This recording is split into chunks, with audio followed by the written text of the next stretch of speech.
Hi everyone, అందరికీ కార్తీక పౌర్ణమి ఏ రోజున జరుపుకోవాలనే సందేహం అయితే ఉంటుంది కదండి. నవంబర్ 4 లేదా నవంబర్ 5 అని ఇప్పుడైతే క్లియర్గా చూద్దాం. కార్తీక పౌర్ణమి తిథి మనకు నవంబర్ 4 మంగళవారం రాత్రి 9:39 నుండి ప్రారంభమై నవంబర్ 5 అంటే బుధవారం రాత్రి 7:12 వరకు ఉంది.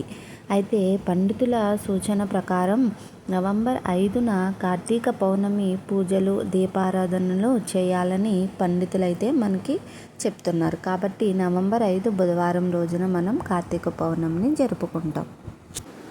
ఈ రోజున పవిత్ర స్నానం చేసి 365 ఒత్తులతో దీపారాధన చేయడం, కార్తీక నోములు ఆచరించడం వలన ఐశ్వర్యం, లక్ష్మీ కటాక్షం కలుగుతాయని నమ్మకం. మనం ఈ కార్తీక మాసంలో ఎప్పుడు దీపాలు వదలకపోయినా ఈ కార్తీక పౌర్ణమి రోజు మాత్రం 365 ఒత్తులను మనం తప్పనిసరిగా గుడిలో లేదా ఇంటి దగ్గర అయితే వదులుకోవాలి. మరిన్ని ఇలాంటి అప్డేట్స్ కోసం ఇప్పుడే మన ఛానల్ని సబ్స్క్రైబ్ చేసుకోండి.